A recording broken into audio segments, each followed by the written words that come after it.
মহাভারতে কুরুক্ষেত্রে যুদ্ধের পর হস্তিনাপুরে রাজা হয়েছিল ধর্মরাজ যুধিষ্ঠির। যখন রাজা হলো, ভগবান কুন্তী পিসিমাকে ডাকলেন, পিসিমা, তোমার ছেলে মস্ত বড় রাজা, জীবনে এত কষ্ট, এত দুঃখ, এত যন্ত্রণা পেয়েছ, আজ তোমার ছেলে হস্তিনাপুরের কত বড় রাজা। পিসিমা, তুমি রাজমাতা হয়েছ, আর তোমার কোনো দুঃখ নেই, আজ তুমি মুক্ত, সমস্ত দুঃখ কষ্টের অবসান ঘটে গেছে, সুখের নাগাল খুঁজে পেয়েছো পিসিমা, এবার আমি যাই, আমাকে বিদায় দাও। রথের ওপরে বসে আছে মা, আর এদিকে কুন্তী পিসিমা মনে মনে ভাবছে, কৃষ্ণ যখনই আমাকে ছেড়ে ঘরে যায়, যাবার সময় বলে, পিসিমা আমি আসি।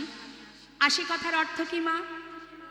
আসি মানে কি, বাড়ির বাচ্চারা বাড়ির থেকে যখন যায়, ভুল করে যদি বলে মা যাই, তখন মা কি বলেন? বল আসি, যাই বলতে নেই। তা যখনই গোবিন্দ বলেছে পিসিমা আমি যাই, তখনই তার মনে খটকা লাগলো, এমন কথা কৃষ্ণ কেন বলল? তবে কি কৃষ্ণ আজ চলে গেলে আর কখনো আসবে না? এমন কথা তো কখনো বলে না। কৃষ্ণ, এতদিন তুমি আমার কাছ থেকে ঘরে ফেরার সময় আমাকে বলো আমি আসি, আজ তুমি যাই কথাটা কেন বললে? তবে কি আজ চলে গেলে তুমি আর আসবে না? পিসিমা ছাড়ো সব কথা, চলে যাবার আগে আমি তোমায় বর দিয়ে যাব। বলো না পিসিমা, কি বর নেবে? যা চাইবে আমি তাই দেব। কুন্তী পিসিমা বলে উঠলেন, কৃষ্ণ বর দেবে আমায়? তবে দিয়ে যাও।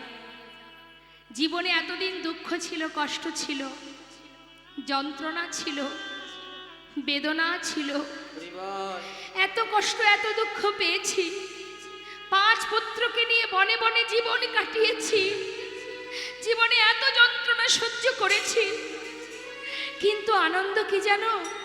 কোনোদিন তুমি আমায় ছেড়ে কোথাও যাওনি। আজ যেই ছেলে রাজা হয়েছে, সুখের নাগাল পেয়েছি, সেই তুমি আমাদের ছেড়ে চলে যেতে চাইছো।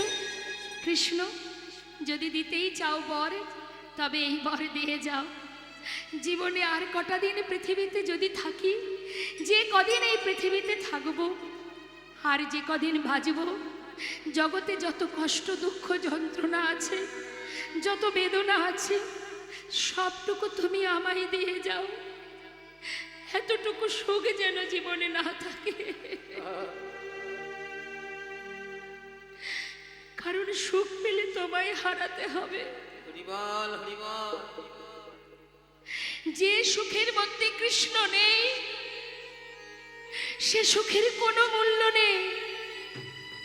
কি হবে ওই সোনার সিংহাসন, যে সিংহাসনে বসলে কৃষ্ণ হারা হতে হয়? পাশে ভীম দাঁড়িয়ে আছে। মা, জীবনে এত কষ্ট পেলে, এত যন্ত্রণা পেলে, তোমার কি স্বাদ মেটেনি মা? সবেমাত্র দাদা রাজা হলো, আবার তুমি দুঃখ চাইছো কেন?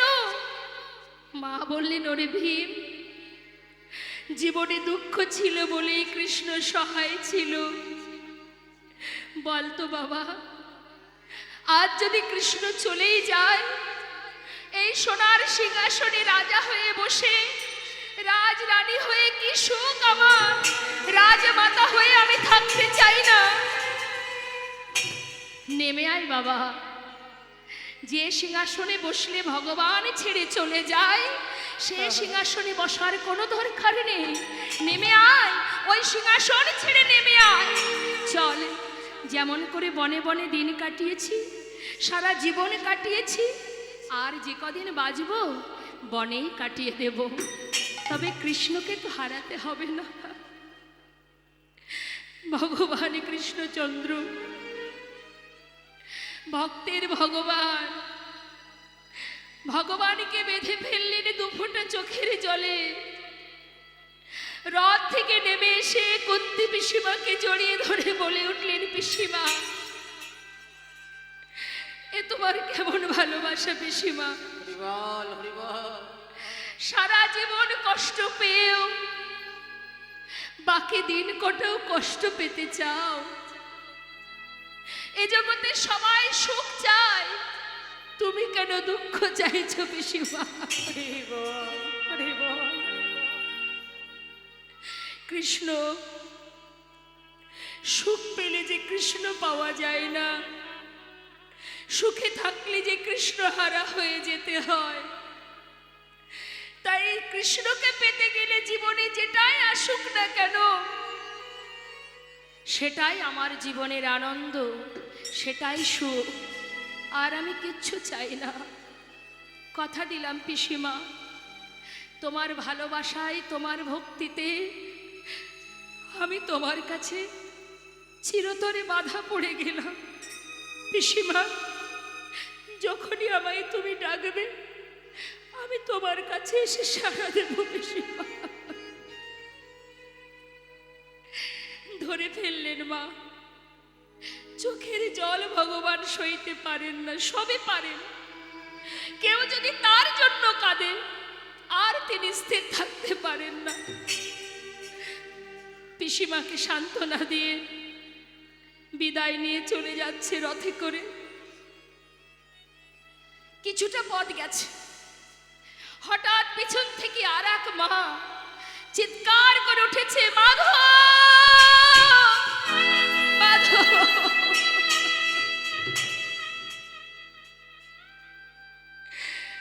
একটু দাঁড়াও মাধব, একটু দাঁড়াও।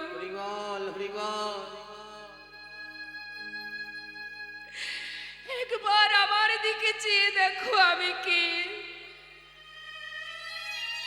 চিনতে পারছো আমায়? আমি সেই মা, এক নয় দুই নয়, শত সন্তান হারা জননী আমি। চিনতে পারছো? পারছো চিনতে আমাকে? সেই অভাগিনী মা আমি। সবাইকে হারিয়েছি, বংশে বাতি দেওয়ার মতো একটি প্রদীপ আর বেঁচে নেই। এত সন্তান হারিয়েছি আমি একমাত্র তোমার জন্য। তোমার জন্য আমি সন্তান হারা হয়েছি। তুমি যদি না চাইতে কোনোদিন এই যুদ্ধ হতো না। আমি সন্তান হারা অভাগিনী হতাম না।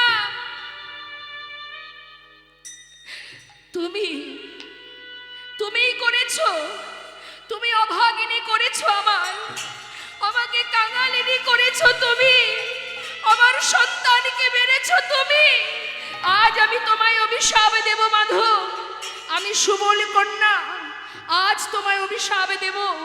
আমার কুরু বংশ যেমন তুমি ধ্বংস করে দিয়েছো, তোমার যদু বংশ সব ধ্বংস হয়ে যাবে, একটা দ্বীপও বেঁচে থাকবে না। তোমার মৃত্যু হবে, ওই নিম্ন বৃক্ষের ডালে তুমি থাকবে বসে।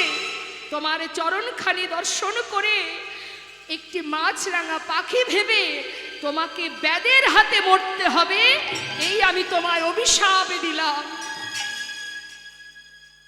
অভিশাপ দেওয়া মাত্রই মাতা গান্ধারী ভূমিতে মূর্ছা গেল। সবাই এসে মাতা গান্ধারীকে তুলে ধরে বললেন, মা, তুমি কি অভিশাপ করলে? মাধবকে অভিশাপ দিও না, তুমি অভিশাপ ফিরিয়ে নাও মা, ফিরিয়ে নাও। ভগবান কৃষ্ণ রথ থেকে নেমে এলেন, এসে বললেন, তোমরা সকলে শান্ত হও। মায়ের তো কোনো দোষ নেই, তোমরা মাকে কেউ বাধা দিও না, বলতে দাও। শুনে রাখো, কুরুক্ষেত্রের মাঠে জয়ের আনন্দ যেমন আমি পেয়েছি, তেমন যারা পরাজিত হয়েছে সেই পরাজয়ের যন্ত্রণাটাও আমি পেয়েছি। সমস্ত মায়ের আশীর্বাদ যেমন মাথায় পেয়েছি, তেমন যে সকল মায়েরা আমাকে অভিশাপ দিচ্ছে, আমি সকল অভিশাপও মাথায় নিতে চাই। মা, তোমার কথাই সত্য হবে। তুমি যা বলেছ আমি মাথা পেতে নিলাম। আমায় তুমি ক্ষমা করো মাধব। আমি যে জ্ঞান শূন্য হয়ে গেছি, আমি যে কি বলেছি আমি নিজেই জানি না। আমায় তুমি ক্ষমা করো মাধব, ক্ষমা করো। মা, তুমি মন্দ কিছু বলনি মা। তুমি যা বলেছ আমি মাথা পেতে নিলাম। মাগো, এই যে মায়ের অভিশাপ, যদুবংশ ধ্বংস হবে।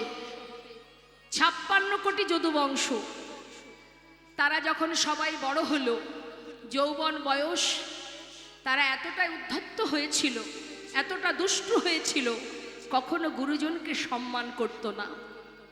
এদের মধ্যে একটি সন্তান ছিল মেয়েদের মতো দেখতে, যার নাম ছিল শাম্ভ। সেই শাম্ভকে নারী সাজিয়ে পেটের উপরে একটা কড়া বেঁধে জঙ্গলে মুনি ঋষিদের কাছে নিয়ে গিয়ে, এতটাই দুষ্টু ছিল সেই বালকেরা, মুনিকে বিরক্ত করে বলে উঠলেন, ও মণিবর, তোমরা সাধনা করছো যুগ যুগ ধরে, বলতে পারো এর গর্ভে কে জন্ম নেবে? মুনি ঋষিরা সাধনায় মগ্ন মা, বারবার বিরক্ত করছে তো।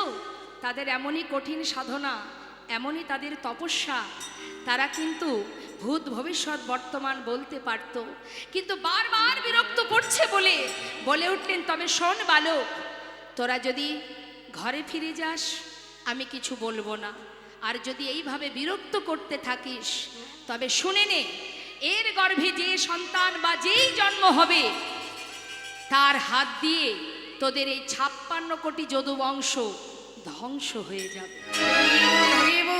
কথা শোনা মাত্রই সঙ্গে সঙ্গে ঘরে ফিরে গেল।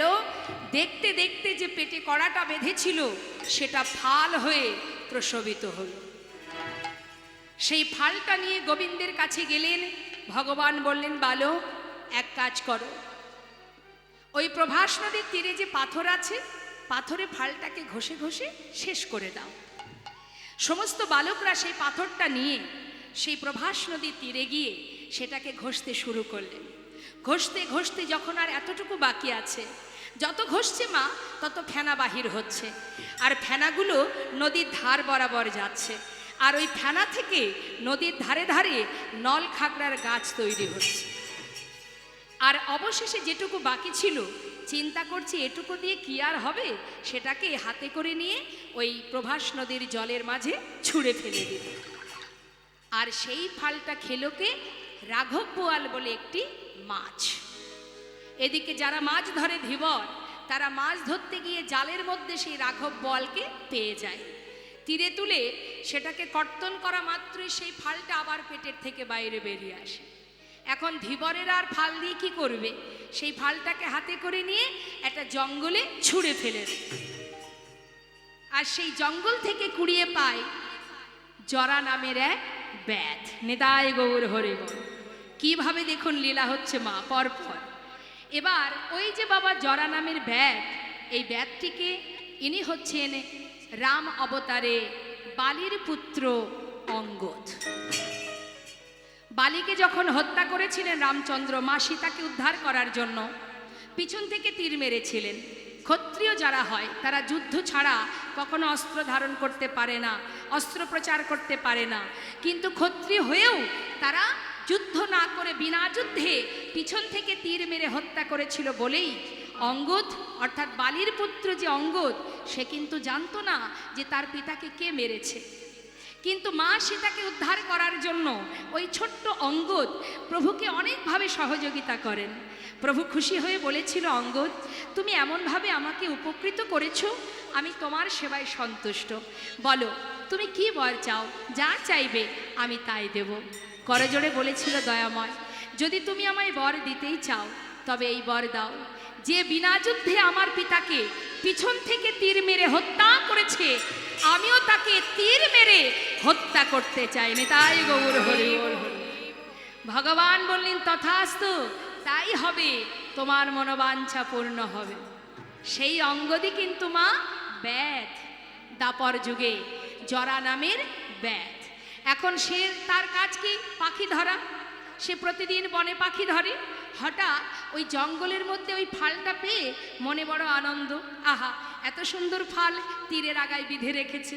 চিন্তা করছে এটা দিয়ে যদি পাখি মারি অতি তাড়াতাড়ি আমি আমার কার্য সিদ্ধি করতে পারবো, পাখি মারতে সুবিধা হবে। তাই তীরের আগায় সেই ফালটা বিঁধে রেখেছে। ওই তীর দ্বারাই কিন্তু ভগবান কৃষ্ণ আমার প্রভাস নদীর তীরে যজ্ঞ করবার পর যখন নিম্ন বৃক্ষের ডালে তিনি বসে থাকবেন আর এই চরণটা দুলবে, আর এদিকে জরা নামের ওই ব্যাগ মাছরাঙা পাখি ভেবে যেই না তীর মারবে প্রভু আমার ভূমিতে পতিত হবেন। নিতাই গৌর হরি বল। আর 56 কোটি যদুবংশ ধ্বংস কি করে হবে? সবাই যাবে প্রভাস নদীর তীরে যজ্ঞের জন্য। সেখানে যাবার পর ওই নদীর ধারে তাদের মধ্যে প্রথমে হবে মুখে মুখে কথা কাটাকাটি, তারপরে হবে হাতাহাতি, হাতাহাতি হতে হতে মারামারি বাঁধবে, তারপরে হবে লাঠালাঠি।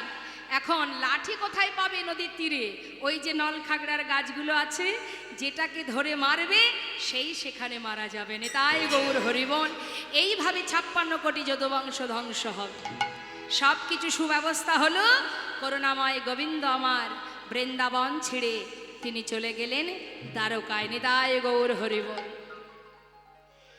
গুরুর কাছ থেকে, গুরু শান্তিপুনি মুনির আশ্রম থেকে তিনি রাজনীতি শিক্ষা লাভ করে তিনি বৃন্দাবন ছেড়ে চলে গেলেন দ্বারকায়। দ্বারকায় গিয়ে রাজা হয়ে আছে। আর এবার আমরা দেখব মা বৃন্দাবনে কৃষ্ণহারা হয়ে বৃন্দাবনের কি অবস্থা। আমরা পদাবলীর মধ্যে দিয়ে শুনব, ধৈর্য ধরে আস্বাদন করুন, খুব ভালো লাগবে। প্রেমময়ী রাধারানী বৃন্দাবনে কৃষ্ণহারা হয়ে ভাবের আবেশে তিনি কৃষ্ণ বিরহিণী, তিনি কাঁদছেন। মাটির উপরে চোখের জল দিয়ে সেটাকে ভিজিয়ে তার উপরে কৃষ্ণের বদন অঙ্কন করছেন। তাই গৌর হরিব। ছবি আঁকছে মা। কেমন ভাবে? এখানে আছে নাকি ভালো চিত্র অঙ্কন করতে পারে এমন কেউ আছে? ছবি আঁকতে পারে এমন কেউ আছে এখানে? একটু হাত তুলে দেখান কে ভালো ছবি আঁকে। কেউ নেই? আচ্ছা আচ্ছা, মানুষের ছবি আঁকতে গেলে কোথা থেকে শুরু করতে হয়? আপনি যদি মানুষের একটা চিত্র অঙ্কন করেন, শুরুটা কিভাবে করতে হয়? বদন থেকে বা চরণ থেকে, তাই তো মা? তাহলে দেখুন আমার রাধারানী কত সুন্দর চিত্র অঙ্কন করছে। পদটা কিন্তু মন দেবেন, খুব মন দিয়ে শুনবেন, প্রত্যেকটা কথার মধ্যে ধ্যান দেবেন, খুব ভালো লাগবে। কি বলছে? আজ আমার রাধারানী মৃত্তিকার উপরে নয়ন জলে, আজ মৃত্তিকা ভিজিয়ে আজ ভাবের আবেশে তিনি কাঁদছেন। আর কি করছেন?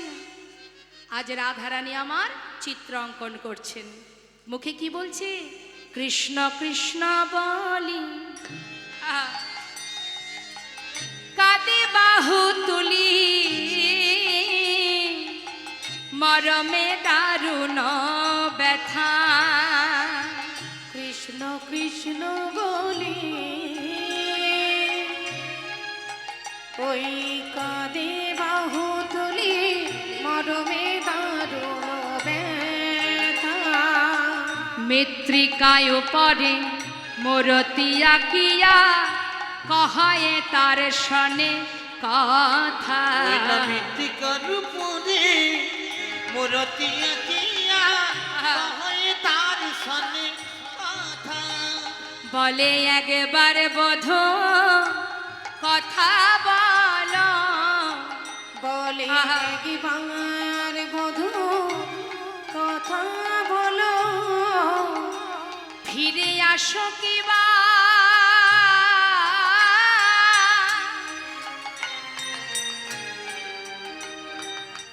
নাইবা আসো। একবার বধূ কথা বলো, ফিরে আসো কিবা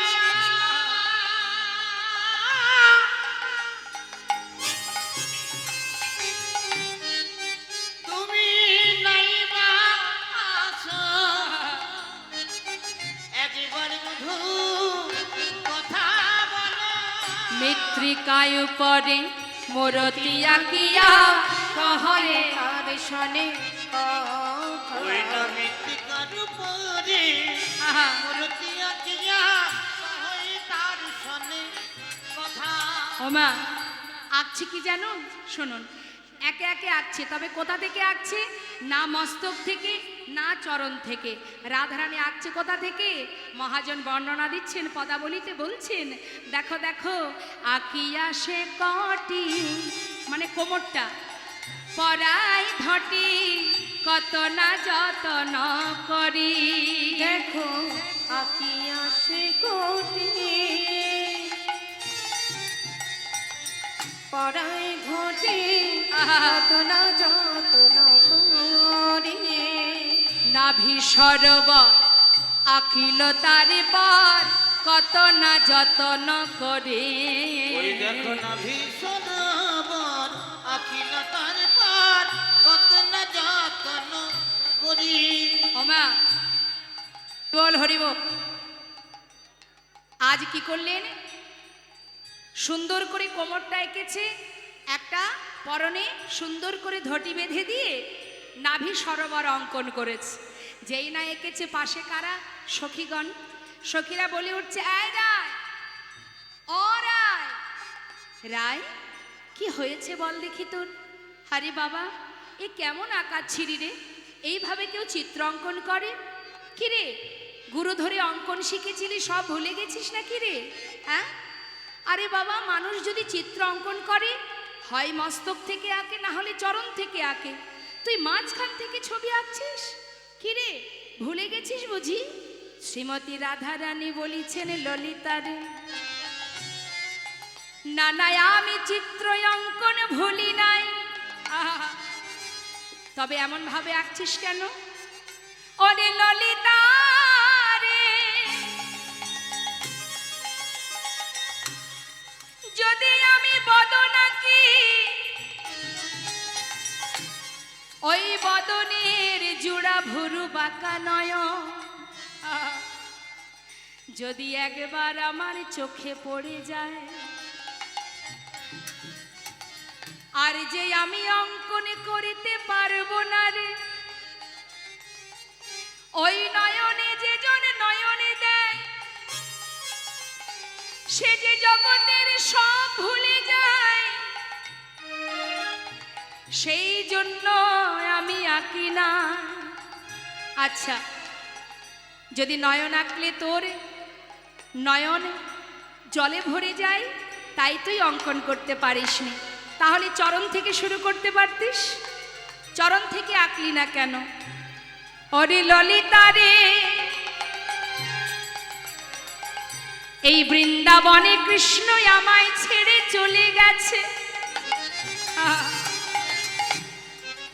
যদি আগে তারে চরণ আঁকি, আবার যদি সে আমায় ছেড়ে চলে যায়, বলে বল আমি কি নিয়ে ব্রজে রইব, তাই তো আমি চরণ আঁকি নাই। হরি বল হরি বল। সখীরা বলে উঠলেন, রাধে রাধে, তোর মতো ভজনে কে বা জানে, এই তো প্রকৃত ভালোবাসা। ফিরে আসো বা না আসো তাতে কোনো দুঃখ নাই, শুধু একবার কথা বলো, চরণ আঁকছে না কেন? চরণ আঁকলে যদি আবার হেঁটে চলে যাই, তাহলে আমি কি নিয়ে বাঁচব? ভালো কথা। এবার রাধারানী আমার ধীরে ধীরে উপরের দিকে উঠছে। কি করছে মা? নাভি আঁকা হয়ে গেল, এবার আঁকছে কি? বাহু দুটি আঁকি। আহা,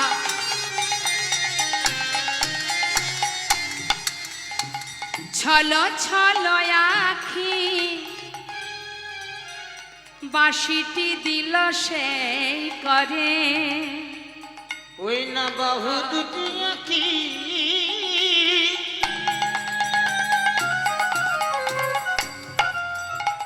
চলো চলো আঁখি। হরি বল হরি বল। ওই বাঁশিটি দিল সেই করে। এবার হাতে বাঁশি দিয়েছে মা, সুন্দর করে হাত দুটো এঁকে হাতে বাঁশিটা ধরিয়ে দিয়েছে।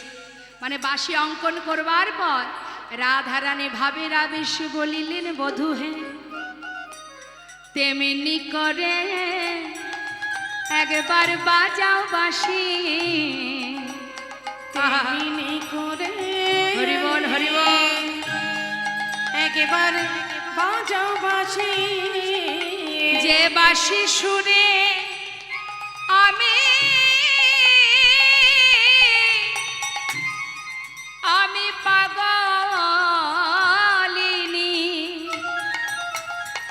অবধূ তেমনি করে বাজাও বাঁশি। যে বাঁশি শুনে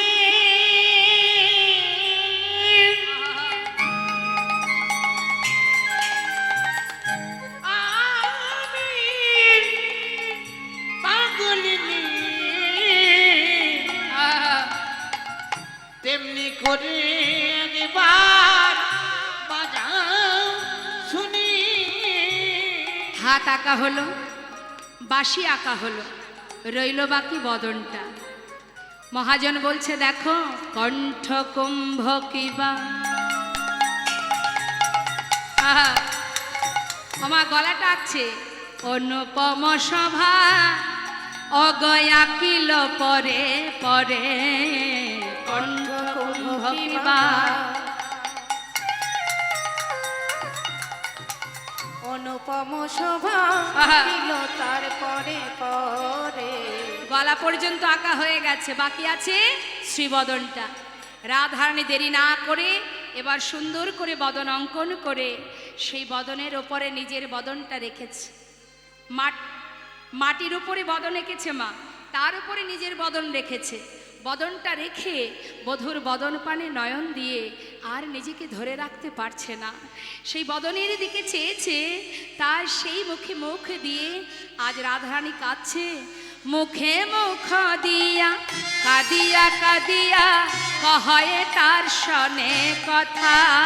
এই মুখে মুখ দিয়া কাঁদিয়া কাঁদিয়া কহে তার সনে কথা। কহে যদুনা ওহে প্রাণনা দেখো হে রাধার ব্যথা। কহে যদুনা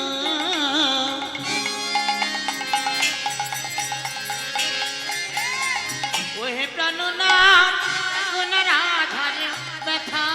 তুমি একবার এসে দেখে যাও গো, তুমি একবার এসে দেখে যাও গো আমার রাধারানী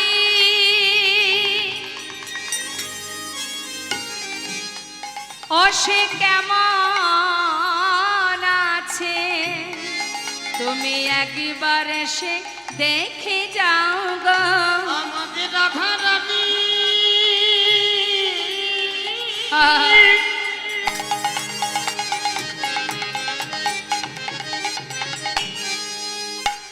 সে কেমন আছে। তুমি একবার এসে দেখে যাও গো। কহে যদুনা ওহে প্রাণনা দেখো হে রাধার ব্যথা। ওই না কহে যদুনাথ ওহে প্রাণনাথ দেখো না রাধার ব্যথা। শ্রীমতী রাধারানী কাঁদছে, মাতা যশোমতী কাঁদছে, সখাগণ কাঁদছে, ব্রজ রাখালগণ কাঁদছে, গাভীগণ তৃণ সেবা করে না, এহনো দুরবস্থা বৃন্দাবনে। এদিকে হঠাৎ দেবর্ষী নারদের মনে হলো বহুদিন হয়েছে সাধু সঙ্গ করিনি, যাই দেখি একটু বৃন্দাবনে একটু সাধু সঙ্গ করে আসি। তাই মনের আনন্দে দেবর্ষী নারদ তিনি বীণা বাজাতে বাজাতে যাচ্ছে বৃন্দাবনের পথে। মহাজন বললেন দেখো দেখো বিধির নন্দনয়া যে চিন্তা মনে মনে। বিধির নন্দনয়া যে চিন্তা মনে মনে। আরে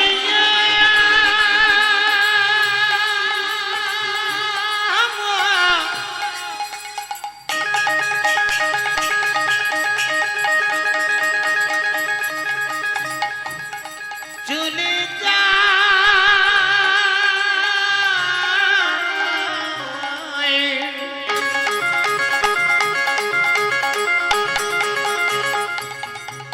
ওই নারদী ঋষি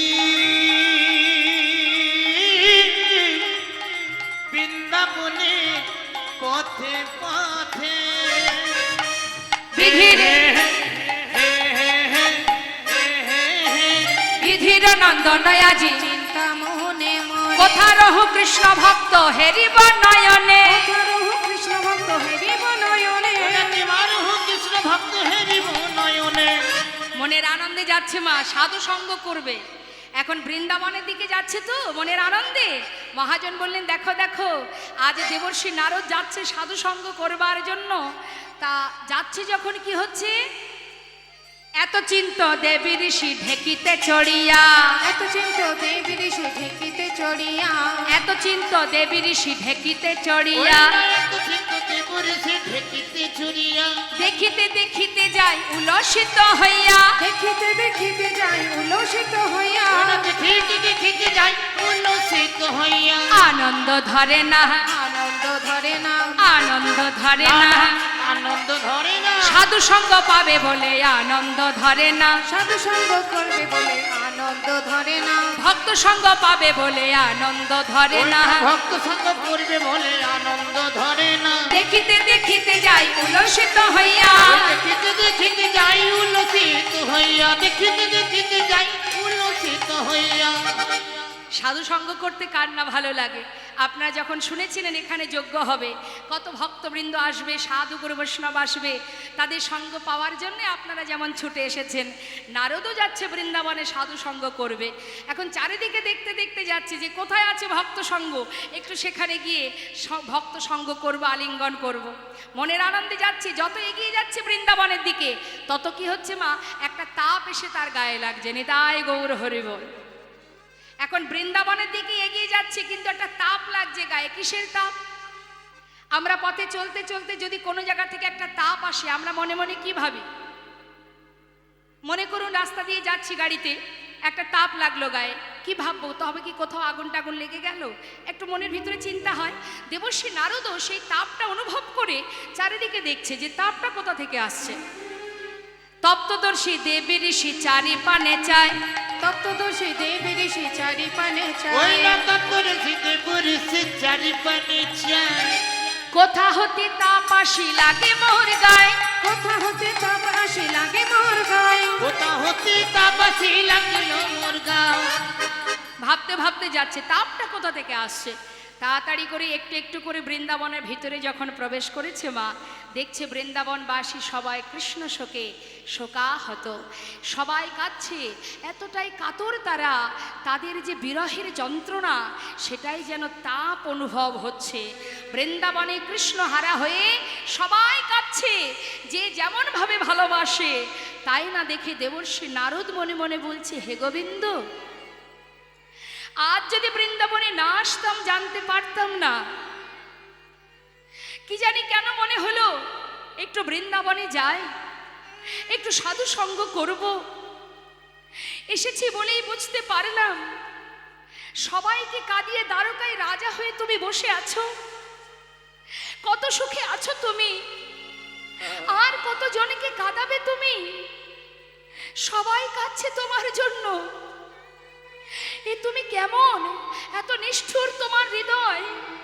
হে দয়াময়, কত জনার অভিশাপ তুমি নেবে। প্রত্যেকটি মানুষ যদি কাঁদে, তাদের চোখের জল তোমার জীবনের অভিশাপ হয়ে দাঁড়াচ্ছে। সবার অভিশাপ তোমার মাথায়। আর কত কাঁদাবে তুমি ভক্তকে? না না, আজ এর একটা বিহিত করতেই হবে। আজ আমি যাব বৃন্দাবন থেকে ওই দ্বারকায়। আমি দ্বারকায় গিয়ে দেখব যে সবাই বৃন্দাবনবাসীকে কাঁদিয়ে সে কত সুখে আছে। নিজের বীণাকে বলছে, বীণা, আজ থেকে তুই প্রভুর নাম ভুলে যা, এই নাম আর করবি না। আজ থেকে তুই প্রভুর নাম ভুলে গিয়ে রাধা নাম জপ কর। যে প্রভু সবাইকে কাঁদায় সে নাম আর গাওয়ার প্রয়োজন নেই। কর, রাধা নাম জপ কর। বল বল যন্ত্র, রাধা নামে মন্ত্র। বল বল যন্ত্র, রাধা নামে মন্ত্র। বল বল যন্ত্র, রাধা নামে মন্ত্র। যজ্ঞ ব্রত পূজা কিছু নাহি আর। বলো বলো যন্ত্র রাধা নামে মন্ত্র বল বল যন্ত্র এই রাধা নামে মন্ত্র যাগ জগৎ পূজা কিছু নাহি আর। বলো বলো বীণে রাধা নামে ও বীণে। বল বল বিনে রাধা নামে বিনে বলো বলো বীণে রাধা নাম বীণে। বলো বলো বীণে রাধা নামে বীণে। এ ত্রিভুবনে কিছু নাহি আর। বলো বলো যন্ত্র রাধা নামে মন্ত্র বল বল যন্ত্র এই রাধা নামে মন্ত্র হরি বল হরি বল জয় গৌর হরি বল। পূজা কিছু নাহি আর। বলো বলো যন্ত্র রাধা নামে মন্ত্র জাগি যোগা মত পূজা কিছু নাহি দেবশ্রী নারদ কি করলেন মা? দেরি না করে বিনাতে রাধা নাম গাইতে গাইতে এবার বৃন্দাবন থেকে যাচ্ছে দ্বারকায়। কিন্তু দ্বারকাবাসী তারা কিন্তু রাধা নাম জানে না, কেউ জানে না। সেখানে যাচ্ছে নারদ রাধা নাম গাইতে গাইতে, তা রাধারানীর নাম গাইতে গাইতে যাচ্ছে দেবর্ষী বিনাতে। আর আজ আমরাও সবাই মিলে বদন ভরে রাধা নাম গাইব। আমরা তো যাচ্ছি, আমরাও গিয়ে দেখব গোবিন্দ কত সুখে আছে দ্বারকায় রাজা হয়ে। চলুন একবার সবাই মিলে যাই দ্বারকায়। আমরা দেহটা এখানে থাকবে, আমাদের মনটা নিয়ে যাব সেই দ্বারকায় রাধা নাম গাইতে গাইতে। একবার সবাই মিলে প্রাণ ভরে দুবাহু তুলে সবাই একসাথে গাইব। হাত তুলুন, সবাই তুলুন, জোরে জোরে গাইবেন।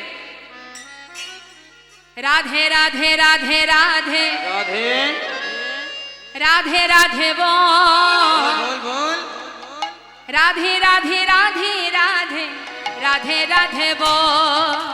রাধে রাধে রাধে রাধে রাধে রাধে বল।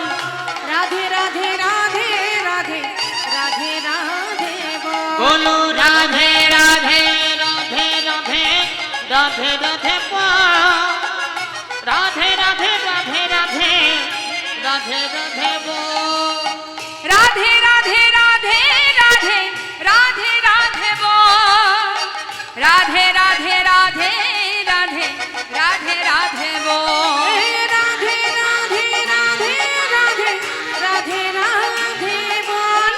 রাধে রাধে রাধে রাধে রাধে রাধে বল। হে রাধে রাধে রাধে রাধে রাধে রাধে রাধে বো একবার উলুধ্বনি রাধা রানী কি। রাধে রাধে বল রাধে রাধে রাধে রাধে রাধে রাধে বল। রাধে রাধে রাধে রাধে রাধে সবাই মিলে রাধে একসঙ্গে বৃন্দাবন কি। রাধে রাধে। সবাই মিলে, হ্যাঁ, আমি এক একটা জায়গার নাম বলবো আর আপনারা জোরে জোরে বলবেন, কেমন? বৃন্দাবন কি, যমুনা মাই কি, রাধা কুণ্ড কি, শ্যাম কুণ্ড কি, গোবিন্দ কুণ্ড কি, বিলাস বন কি, মধুবন কি, निधुबन की। आगे पीछे दाहिने बाएं बोल बोल में ऊपर नीचे तमल बन की, तम्र बन की, केशी घाट की, बंशी बाट की, मोहन बन की, माधवी बन की, लोह बन की, भंडी बन की। बोलो राधे राधे राधे राधे राधे राधे वो राधे राधे राधे राधे राधे राधे बोल। राधे राधे राधे राधे राधे राधे वो राधे राधे राधे राधे राधे राधे वो बोलो राधे राधे राधे राधे राधे राधे बोल राधे राधे राधे राधे राधे राधे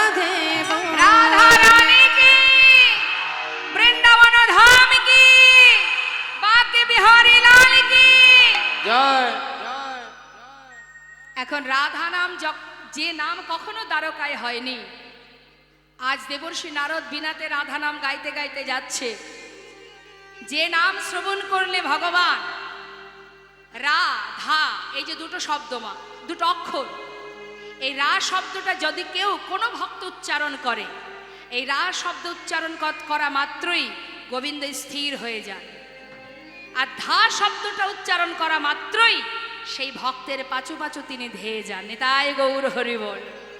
এখন এই রাধা রাধা বলতে বলতে নারদ যখন দ্বারকায় একেবারে রাজপ্রাসাদের পাশ দিয়ে যাচ্ছে, ভগবান আর সিংহাসনে বসে থাকতে পারছেন না। চিৎকার করে সিংহাসন থেকে নেমে পথের ধারে এসে বলে উঠলেন, ওরে কৃষ্ণ আলো রে, রাধানা কৃষ্ণ আলো রে, কেশনালো রে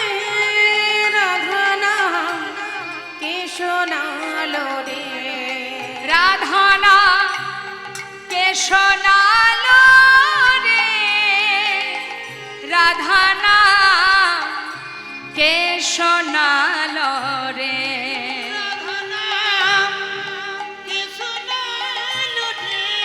রাধানা কৃষ্ণ আলো রে। ও যার নাম শুনে এ প্রাণ আমার, নাম শুনে যার নাম শুনে এ প্রাণ আমার, আকুল কইল রে রাধা কৃষ্ণ আলো রে, রাধা কেশনালো রে রাধানা, কেশনালো রে, রাধানা হরি বল।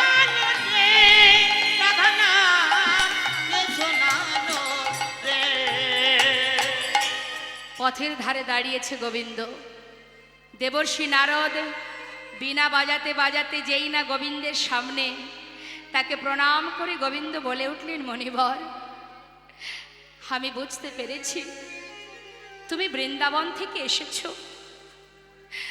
এসো এসো মণিবর, তুমি ভেতরে এসো। ভেতরে নিয়ে গিয়ে আসন পেতে বসতে দিলেন। পাতা আসনে বসে দেবর্ষি নারদ গোবিন্দের মুখের দিকে তাকিয়ে আছে। বলছে, হে রাজন, আজ বড় কষ্ট হচ্ছে অন্তরে আমার, তোমাকে দেখে বড় কষ্ট হচ্ছে মহারাজ। ভগবান কৃষ্ণ বললেন, দেবর্ষি তুমি আগে বলো, বৃন্দাবনের সবাই কেমন আছে? আমার মা, আমার সখারা, ব্রজবাসী, নন্দ মহারাজ, তারা সবাই কেমন আছে? তারা কুশলে আছে তো? দেবর্ষি নারদ বললেন, হে রাজন, তারা কেমন আছে না আছে তুমি কি করে বুঝবে? তারা যত কষ্টই পাক না কেন, তাতে তোমার কি আসে যায়? কিন্তু জানো রাজন, আজ তোমাকে দেখে আমার বড় দুঃখ হচ্ছে। সমস্ত জগৎবাসী, বৃন্দাবনবাসী সবাইকে তুমি কাঁদিয়ে যে মহাসুখে বিরাজ করছো, তুমি কি জানো তোমার কত অপরাধ হচ্ছে? অপরাধ? হ্যাঁ, মনে পড়ে সেই পুরাবের কথা, কুরুক্ষেত্রের কথা, মাতা গান্ধারীর কথা, যে অভিশাপ করেছিল তোমায়। সবাইকে কাঁদিয়েছো তুমি, আজ বৃন্দাবনবাসী তোমার জন্য কাঁদছে। আর কত, আর কত, আর কত কাঁদাবে তুমি? তাদের চোখের জল তোমার জীবনের অভিশাপ। অভিশাপ খণ্ডন করো রাজন, খণ্ডন করো। গোবিন্দ বললেন, মণিবর, কি করার আছে আমার? আমি কি করব? একবার আমায় উপায় বলে দাও। দেবর্ষি নারদ বললেন, মহারাজ, সেই জন্যই তো আশা, এর একটা ব্যবস্থা করতে হবে। দেবর্ষি নারদ কেন এসেছে মা? বৃন্দাবনবাসী যাতে আসতে পারে, কৃষ্ণকে দেখতে পায়, মনের কষ্ট দূর হয়ে যায়, যার কারণে আজ এই সুব্যবস্থা। শুধু একটা কারণ নয়, যজ্ঞের পিছনে অনেকগুলো কারণ। বলছে, শোনো রাজন, তুমি যদি যজ্ঞ করতে পারো, যজ্ঞ করলে কি হয়, জীবনের সমস্ত পাপ দূরীভূত হয়ে যায়। আচ্ছা, তা যজ্ঞ করতে গেলে কি কি করতে হবে? মহারাজ, সাধু গুরু বৈষ্ণবকে নিমন্ত্রণ করতে হবে। স্বর্গ মর্ত পাতাল সব জায়গায় নিমন্ত্রণ পত্র দিতে হবে। আর যখন সকলে আসবে, যে যা চাইবে দান করতে হবে। আজ দেবর্ষি নারদ মা যজ্ঞের নিয়মাবলী শিখিয়ে দিচ্ছেন গোবিন্দকে। কি বলছে? শোনো শোনো, যজ্ঞ না করলে অপরাধ খণ্ডন হয় না। এটা শুধুমাত্র দ্বাপর যুগে নয়, ত্রেতা যুগেও হয়েছে, তাই তো? ত্রেতায় রামে রাজা ছিল, অশ্বমের যজ্ঞ কইল। ত্রেতায় রামে রাজা ছিল, অশ্বমের যজ্ঞ দেখো কইল। না তেতাই রাম, ওই তেতাই রাম রাজা ছিল, অশ্বমেধ যজ্ঞ কইল। দানব্রত যজ্ঞ হবে এবে, মহারাজ দানব্রত যজ্ঞ হবে এবে। দানব্রত যজ্ঞ হবে এবে। ও মহারাজ, এই যজ্ঞের নাম হবে দানব্রত যজ্ঞ। দানব্রত যজ্ঞ মানে দান করতে হবে। দান করতে হবে কিভাবে? শোনো, সব জায়গায় নিমন্ত্রণ করতে হবে। মহারাজ মন দিয়ে শুনে নাও, সব আমি বলে দিচ্ছি। কি? যে জন যা চাইবে হাসি মুখে দিতে হবে। যে জন যা চাইবে হাসি মুখে দিতে হবে। দান করিবে হাসি মুখে। মহারাজ দান করিবে হাসি মুখে। মহারাজ দান করিবে হাসি মুখে। শুধু তাই নয়, দান দিতে দিতে যখন তোমার সব ফুরিয়ে যাবে, মনে করো তোমার আর কিছু নেই, অনেক সময় দান করবার পর কি হয়? অহংকার জন্মায়। কেউ যদি একটু দান ধ্যান করে, দেখবেন তার ভিতরে অহংকার জন্মে যায়। আমি এই দিয়েছি, ওই দিয়েছি, তাই দিয়েছি, সবাই আমাকে সম্মান করুক, সবাই আমার নাম ঘোষণা করুক, সবাই আমাকে মাথায় করে রাখুক। এরকম কিছু কিছু মানুষের মানসিকতা আছে। একটু কিছু বেশি বেশি দান করলেই তার ভিতরে অহংকার জন্মে যায়, একেবারে বুক ফুলিয়ে হেঁটে বেড়ায়। দেখবেন আছে অনেকে এমন গর্ব করে যাবে, আমি 5,000 বস্ত্র দান করেছি, 500 কম্বল দান করেছি, আমি 2000 বৈষ্ণবের অন্ন দান করেছি। এগুলো গর্বের কথা, অহংকারের কথা। হ্যাঁ, এই অহংকার যদি থাকে মা, এই অহংকার, এই করেছি, ওই করেছি, সেই করেছি, তুমি কি করার মালিক? তুমি পেয়েছো, কোথা থেকে পেয়েছো? ভগবানের সৃষ্টি এই পৃথিবী, এই মর্তে তুমি মনুষ্যকুলে জন্ম পেয়েছো, তোমার সুকৃতির ফলে তুমি পেয়েছো, কিন্তু তুমি মালিক নও। তুমি সুকর্ম করেছো, তোমার কর্ম ভালো ছিল, তাই তুমি গোবিন্দের কৃপায় পেয়েছো। আবার যদি তোমার ভিতরে অহংকার এসে যায়, যদি তুমি ভাবো এটা আমি করেছি, তাহলে ভগবানের কেড়ে নিতে 1 সেকেন্ডও সময় লাগবে না। তুমি দেখাশোনা করছো, দেখভাল করছো, তুমি সব কিছু দেখছো, তুমি ম্যানেজারি করছো, দেখাশোনার মালিক তুমি, তুমি কিন্তু সেই সম্পদের মালিক নও। তাই তিনি যেমন দিতেও জানেন, আবার কেড়েও নিতে জানেন। আমরা অনেক সময় গর্ব করে বলি না, আমার 10টা বাড়ি আছে। অনেক জায়গায় বলে, আমরা যদি যাই বাবা, অনেকে বলে এটা আমার বাড়ি, ওটাও আমার বাড়ি। আবার শহরে একটা ফ্ল্যাট আছে, বিদেশে একটা বাড়ি আছে, ইত্যাদি ইত্যাদি ইত্যাদি ইত্যাদি। আমার এই আছে, আমার ওই আছে, এ জিনিস আমার, ও জিনিস আমার, আমরা অনেকে বলি। আচ্ছা মনে করুন আপনার 10টা বাড়ি আছে, 10টা বাড়িতেই কি আপনি একই সঙ্গে থাকতে পারেন? পারেন না তো। থাকেন তো আপনি একটা বাড়িতে। আচ্ছা একটা বাড়িতে কি পুরোটাই আপনি থাকেন? দেখবেন আমরা গেলে অনেকে বলে এটা আমার বড় ছেলের ঘর, এটা আমার মেজো ছেলের ঘর, এটা আমার শ্বশুর শাশুড়ি থাকে, এটা রান্নাঘর, এটা ঠাকুর ঘর, ইত্যাদি ইত্যাদি। তার মানে আপনি থাকেন কোথায়? একটা ওই 15x20 ফুট একটা ছোট্ট ঘরের মধ্যে। বড় করেই বললাম 15x20 হোক। আচ্ছা মা, 15x20-র মধ্যে কি আপনি সারাদিন থাকেন? থাকেন কোথায়? 6-7 যে পালঙ্ক আছে, সেই 6-7 পালঙ্কের উপরে থাকে, তাই তো? তাহলে আমার 10টা বাড়ি, থাকছি কোথায়? 6-7 পালঙ্কের উপরে। তা 6-7 যে খাটের যে মাপ, সেই খাটের এক কোণে আপনি থাকেন, তাই তো? এখন যদি বলে কি রে তুই এক কোণায় কেন ঘুমাচ্ছিস, মাঝখানে ঘুমাবি তো, বলে না গো হবে না, আর একজন আছে তো মানে এখানেও শেয়ার আছে, 6-7 খাটের মাঝখানে আবার ভাগ আছে, পুরোটাই আমার নয়। তার মানে কি, সে মালিক হোক আর মালকিনি হোক, তারও জায়গা দিতে হবে তো, সেটাও আবার ভাগ। যদি পাশে বাচ্চা থাকে তাহলে আরো গেল।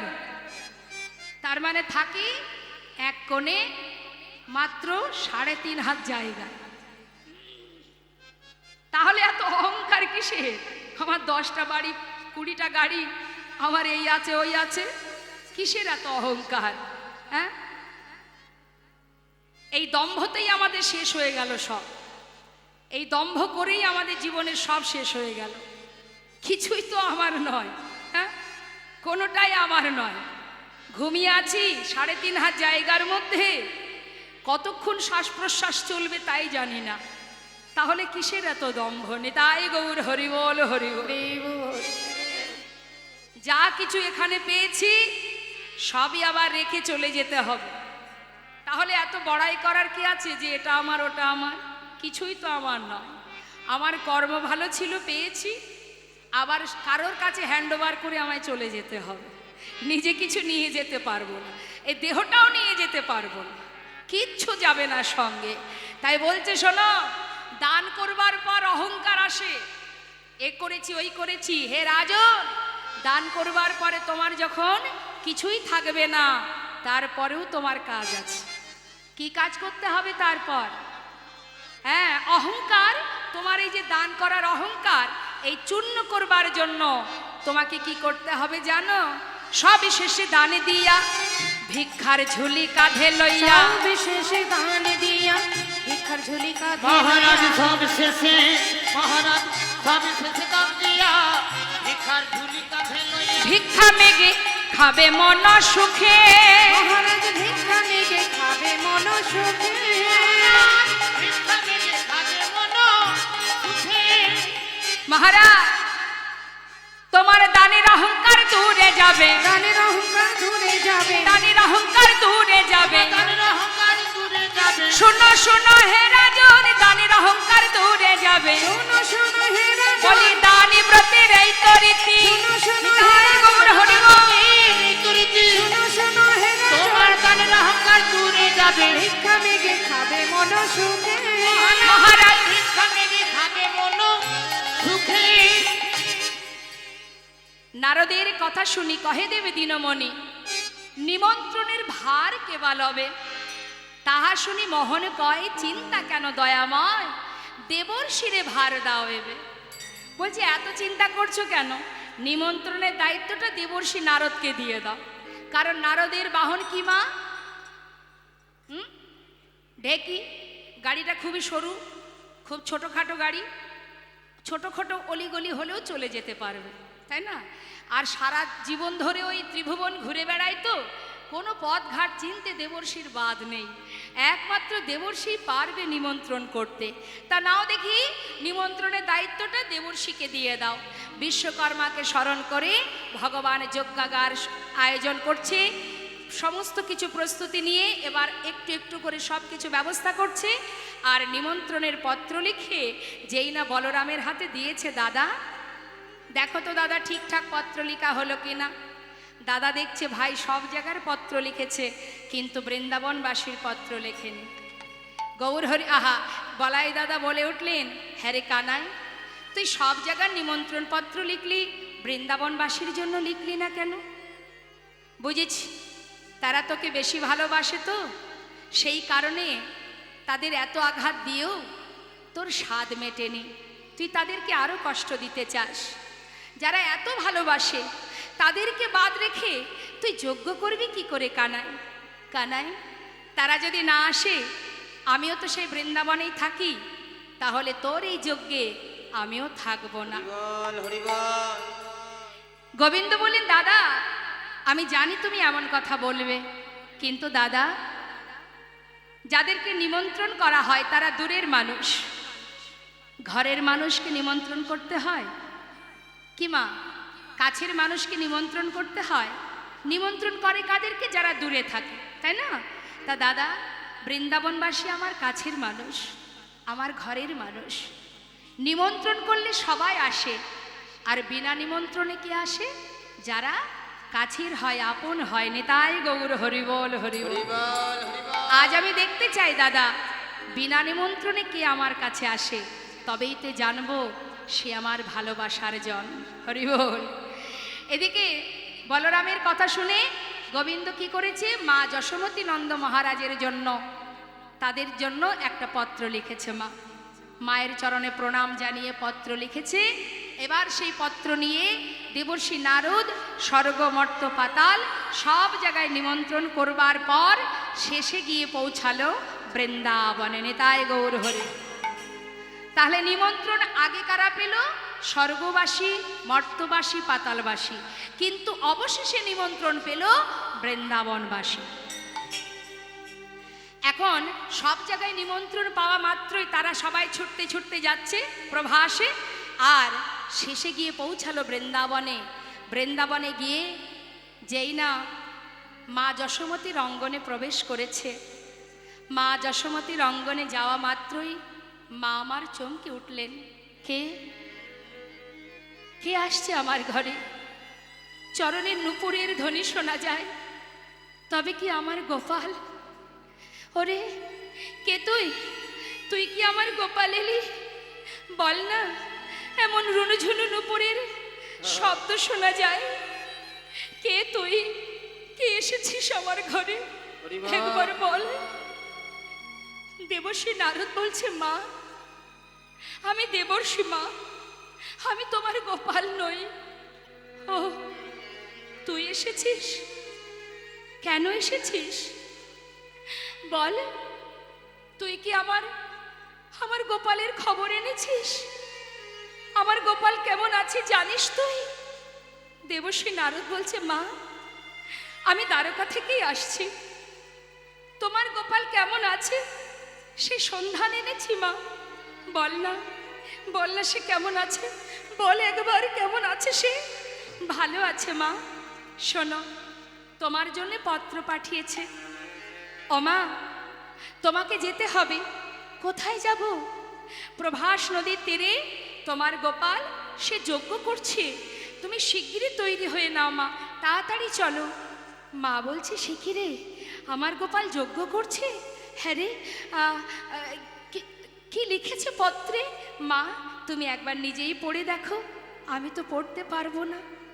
জানিস, সন্তানকে হারিয়ে তার জন্য কাঁদতে কাঁদতে আজ আমি অন্ধ হয়ে গেছি। পত্রে কি লেখা আছে আমি তো পড়তে পারবো না। তুই একবার একটু পড়ে শোনা না বাবা। মা তুমি এক কাজ করো, তোমার সন্তানের লেখা পত্রটি তুমি তোমার নয়নে পরশ করো। আমার বিশ্বাস পরশমণির পরশ পেলে তুমি আবার দৃষ্টি ফিরে পাবে। মা মা যশোমতী পত্রখানি একবার বুকে জড়িয়ে ধরছে, একবার নয়নে পরশ করছে, আর গোপাল গোপাল বলে কাঁদছে। দেখতে দেখতে গোটা বৃন্দাবনবাসী সবাই খবর পেল। যেই না খবর পেয়েছে মা, সকলেই যাচ্ছে গোবিন্দ দর্শনে। আর এদিকে রাধারানীর অবস্থা কি? শ্রীমতী রাধারানী কৃষ্ণ শোকে আজ একবার চৈতন্য একবার অচৈতন্য। খবর পেয়ে দেবর্ষি নারদ এসেছে শুনে চিৎকার করে ডাকছে, রাধে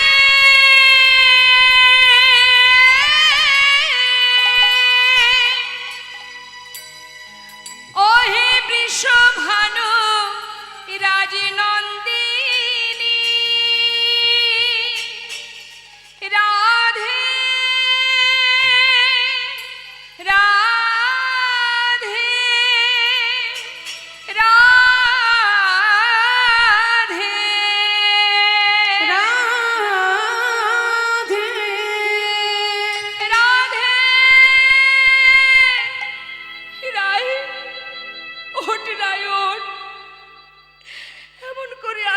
আচ্ছা যাস না তুই একবারও। হরিবল হরিবল।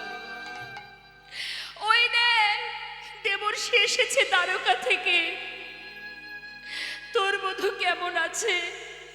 চল ওঠ রায়, একবার ওঠ, চল গিয়ে আমরা শুনে আসি গোবিন্দ কেমন আছে।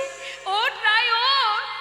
রাধারানীকে সবাই মিলে তুলে ধরে ছুটতে ছুটতে নারদের কাছে গিয়ে বলছে, মণিবর আমার বধূ কেমন আছে? বলো না মণিবর সে কেমন আছে, কুশলে আছে তো? দেবর্ষি নারদ বললেন, শান্ত হও, সে ভালো আছে, অনেক ভালো আছে। তোমাদের কাছে একটা শুভ খবর এনেছি, শোনো। প্রভাসেতে যজ্ঞ করে কৃষ্ণ বলরাম, প্রভাসেতে যজ্ঞ করে কৃষ্ণ বলরাম। ওই না প্রভাসে, ওই প্রভাসেতে যজ্ঞ করে কৃষ্ণ বলরাম। সেই যজ্ঞের সংবাদ দিতে নারদ যে এলাম। সেই যজ্ঞের সংবাদ দিতে নারদ যে আমি সেই যোগে সংবাদ দিতে নারদ গেলাম।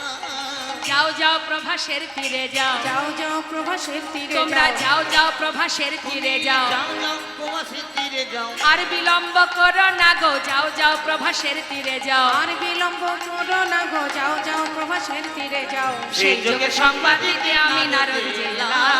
সেই যজ্ঞের সংবাদ দিতে নারদ যে এলাম। যেই না রাধারানী শুনেছে প্রভাসের তীরে গোবিন্দ যজ্ঞ করছে, আর রাধারানী নিজে নিজে প্রতিজ্ঞা করলেন, এই বৃন্দাবনে আমি আর থাকবো না। যেখানে আমার প্রাণনাথ নেই, যেখানে আনন্দ নেই, যেখানে লীলা হয় না, যেখানে খেলা হয় না, সেই বৃন্দাবন আমি ত্যাগ করব। মাথায় করে পসরা নিয়ে সখীবেষ্টিত হয়ে শ্রীমতী রাধারানী মনের আনন্দে চিরতরে বিদায় নিচ্ছে। বাবা যখন বাইরে হয়েছে মা, যোগ্য বার্তা পেয়ে যাত্রা করিলেন রায়, আয় বালা গো। যোগ পাতা পে যাতা আহা। চলিলেন রায়, আয় বলা গো। সখীগণ সঙ্গে চলে সহিত বড়া, সখীগণ সঙ্গে চলে সহিত বড়া। হ্যাঁ সখীগণ সঙ্গে চলে সহিত বড়া। সখীগণ সঙ্গে চলে সহিত বড়া। যোগ্য বার্তা পেয়ে যাত্রা করিলেন রায়, আয় বলা গো। যোগ্য বার্তা পেয়ে যাত্রা করিলেন রায়। যেই না যাত্রা করেছে, বাইরে পা রেখেছে, কোথায় ছিল মা কালস্য কুটিলা ননদিনী, ছুটে এসে দাঁড়ালেন বইয়ের সম্মুখে। তখন কুটিলা কহে, কুটিলে ওই রাখালেতে মন সপিলে। কুটিলা কহে কুটিলে রাখালেতে মন সপিলে। কুটিলা কহে কুটিলে ওই রাখালেতে মন সপিলে।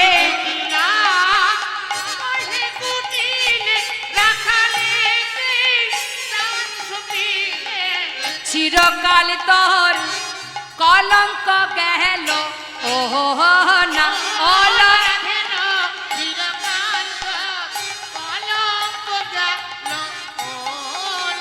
অলরা ধেল চিরকাল তোর, অলরা ধেল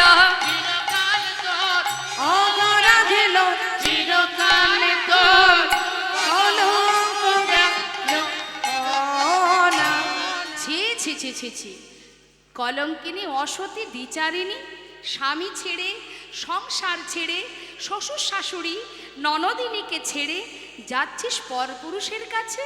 লাজের ঘাটে কি মুখ ধসনি রে? হ্যাঁ রে, আয় বউ, অসময়ে যাচ্ছিস কোথায়? আচ্ছা মায়েরাই বলুন দেখি, কুটিলা কি শুধু বৃন্দাবনেই পাওয়া যায়?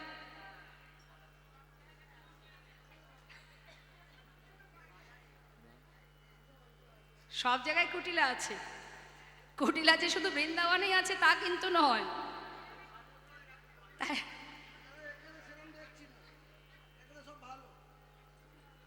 দেখেছেন তো, নিজের জায়গা তো, বেশি দূরে বাড়ি না, ওই পৈলানের কাছে।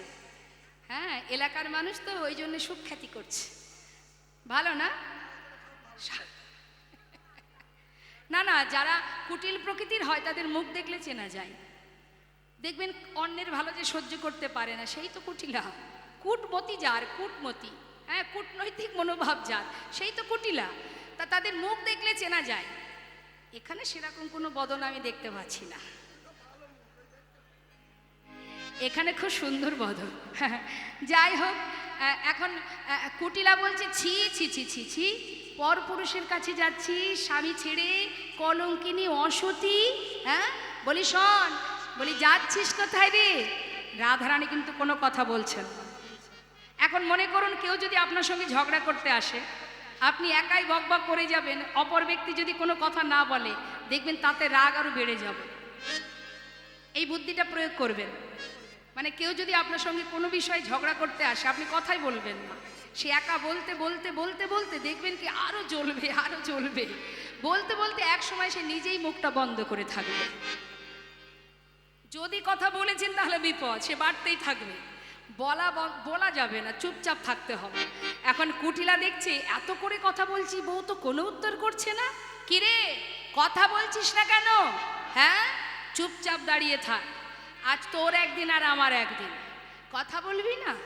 শোন, ঘরের বউ ঘরে যাবি, না হলে এইখানে দাঁড়িয়ে থাক। চললাম দাদাকে ডাকতে। এখন আয়ান তো মায়ের পূজায় সর্বদাই ব্যস্ত থাকে, আর কুটিলা সে তো বউকে মোটে সহ্য করতে পারে না। এখন সেই যাচ্ছে দাদার কাছে নালিশ করতে। আর রাধারানী যাবার পথে বললি, ননদিনী যাচ্ছ যাও, তবে শোনো ননদিনী, তোমার কথা মতো আমি এখানেই দাঁড়িয়ে থাকবো, যত সময় তুমি না আসবে আমি এখান থেকে কোথাও যাব না।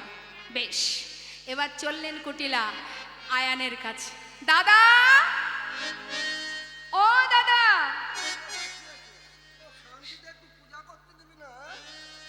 সারাদিন তো পাগলের ন্যায় মায়ের পূজায় ব্যস্ত। বলি পাগল হয়ে থাকলে হবে? বাড়ির বউটা কোথায় যায় না যায় একটু খেয়াল রাখবে না? বলি শোনো, বুঝতে পারি না। আচ্ছা দাদা, একটা কথা জিজ্ঞাসা করব, বৌদি কি কখনো তোমাকে শিকড় পাকড় খাইয়েছে?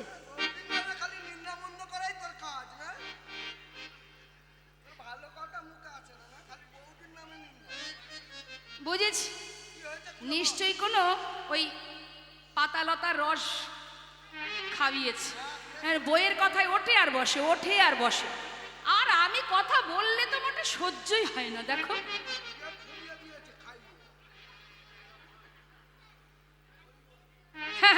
বলি শোনো, আজকে যদি আমার সঙ্গে যাও তো ভালো, না হলে সারা জীবন আবার এই বউহারা হয়ে যেতে হবে। হ্যাঁ, ওই তোমার বউ গো, সে তোমার কুলে কালি দিয়ে ওই যে কেলে ছোড়া ওর কাছে চলে যাচ্ছে। পারবো মানে হাতে নাতে প্রমাণ দেব, পথের ধারে দাঁড় করিয়ে রেখে এসেছি। আয়ান বলছে, তবে দাঁড়া, দেরি কর, প্রতিদিন তুই এসে জ্বালাস, আর ভালো লাগে না।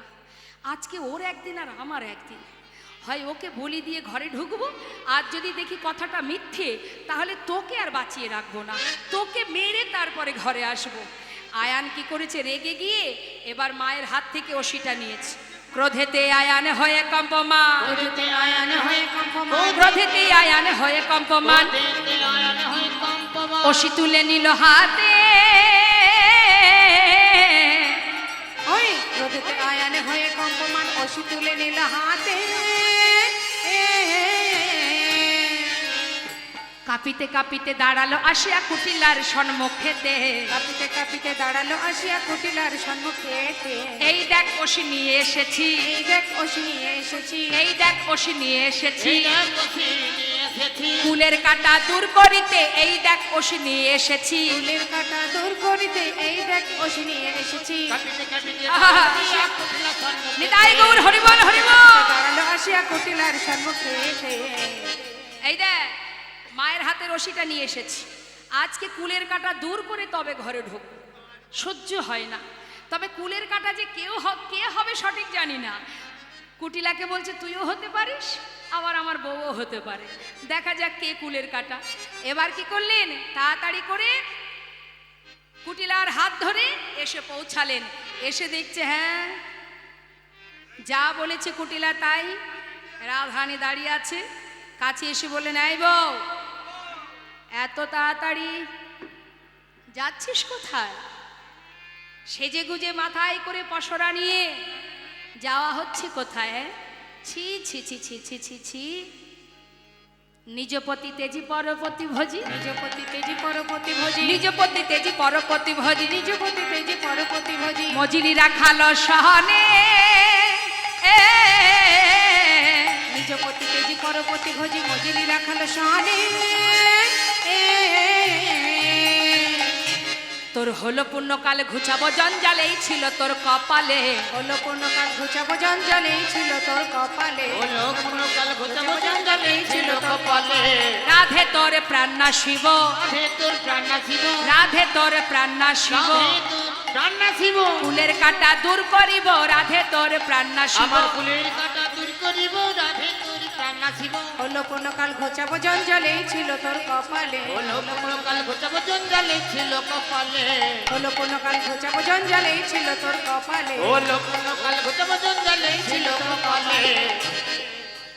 যেই না ওষি তুলেছে মা মারতে যাবে, শ্রীমতী রাধারানী মনে মনে ভাবলেন, এবার রাধারানী আয়ানকে পুরবের কথা মনে করাতে হবে। উপযুক্ত সময় এসে গেছে, এবার ওকে স্মরণ করাতে হবে পুরবের কথা। তাই রাধারানী দেরি না করে যোগমায়াকে স্মরণ করে এবার রাধারানী আমার কালী হয়ে দাঁড়ালেন। কি করলেন, নবকদম্বিনী যিনি রসের পরিপাটি, নবকদম্বিনী যিনি রসের পরিপাটি,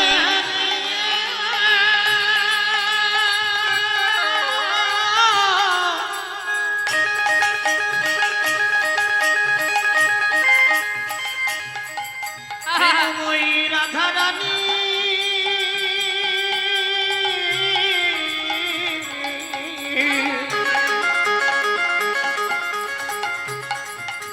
আজ কালী হয়ে দাঁড়ালো, দাঁড়ালো, দাঁড়ালো গো। ওই নবকদম্বিনী যিনি রসের পরিপাটি, এগো নীল শাড়ি খসাইয়া পরায় অরুন্ধতি, নীল শাড়ি নিতাই খসাইয়া গৌর হরি বল। অরুন্ধতি, নীল শাড়ি খসাইয়া পরায় অরুন্ধতি, কালী মূরতি হয়ে রায় দাঁড়াইল, কালিয়া মূরতি হয়ে রায় দাঁড়াইল, তখন কালী মূরতি হয়ে রায় দাঁড়াইল। ছুটে গিয়ে রাধা রানীর চরণ ধরিল, ছুটে গিয়ে নিতাই গৌর হরি বল। ধরিল, ছুটে গিয়ে রাধা রানীর চরণে ধরিল, ছুটে গিয়ে রাধারানী চরণ ধরিল। ক্ষমা কর রায়, ক্ষমা করো রায়, ক্ষমা কর রায়, ক্ষমা করো না, ওই চরণের অপরাধী ক্ষমা কর রায়, ওই চরণের অপরাধী ক্ষমা করো বলে রায়, ওই চরণের অপরাধী ওহে আমার রাধা রানী। ওই চরণের নিতাই গৌর হরি বল, গৌর হরি ওই বল। চরণের অপরাধী, হে আমার রাধারানী, ওই চরণের অপরাধী, হে আমার রাধারানী, ওই চরণের অপরাধী। ক্ষমা করো না, ছুটে গিয়ে রাধারানী চরণ ধরিল, ছুটে গিয়ে রাধারানীর চরণে ধরিল। কালী মূরতি ধারণ করে রাধারানী বলে উঠলেন, ওরে আয়ান, একবার মনে করে দেখ পুরবের কথা। তুই ছিলি সুতাপা ঋষি, সাধনা করে বিষ্ণুর কাছে তার বামে লক্ষ্মীকে নিজের পত্নী রূপে চেয়েছিলে। বিষ্ণু বলেছিল, সুতাপা, জগতে এত কিছু থাকতে আমার পাশে লক্ষ্মী, আমাকে তুমি লক্ষ্মী ছাড়া করো না, অন্য কোনো বর চাও। কিন্তু তুই কোনো কথাই শুনিসনি। তুই কঠিন সাধনা করে এক পায়ে দাঁড়িয়ে তপস্যা করেছিলি। তোর তপস্যায় সন্তুষ্ট হয়ে ভগবান কৃপা করে তোকে তার বামে তার সহধর্মিনী তার লক্ষ্মীকে তোর ঘরের ঘরণী করে পাঠিয়েছিল। তখন লক্ষ্মী তোকে বলেছিল, অর্থাৎ আমি তোকে বলেছিলাম, ওরে সুতাপা, তুই এত কিছু থাকতে আমাকে যখন তোর ঘরণী করে পেতে চাস, আমি অবশ্যই তোর ঘরের ঘরণী হব, কিন্তু তুই হবি নপুংস। মনে পড়ে সেই পুরাবের কথা? মনে করে দেখ, আয়ান কিন্তু রাধারানীকে মাতৃজ্ঞানে ভালোবাসতেন। তাই সেই আয়ান যখন আজ পুরাবের কথা মনে পড়ে গেল, ছুটে গিয়ে রাধারানীর চরণটা ধরে ক্ষমা চাইলেন। হে রাধে, আজ তোমার চরণে নিবেদন, আজ আমার তোমার কাছে একটি বাসনা, যেদিন আমার অন্তিম সময় আসবে, যেন কি আশা না তোমাদের যুগল যেন দর্শন লাভ করতে পারি।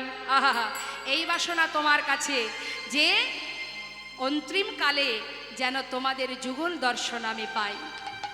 বিদায় দিয়ে দিলেন আয়ান। জটিলা কুটিলা বললেন, হে রাধে, এতদিন তোকে ঘরের মধ্যে বেঁধে রেখেছিলাম, কেন জানিস? তোদের যুগল দর্শন পাওয়ার আশায়। আজ যখন সে ভাগ্যে হলো না, অন্তত শেষের দিনে যেন তোদের যুগল দেখতে পাই। সবাই মিলে বিদায় দিল।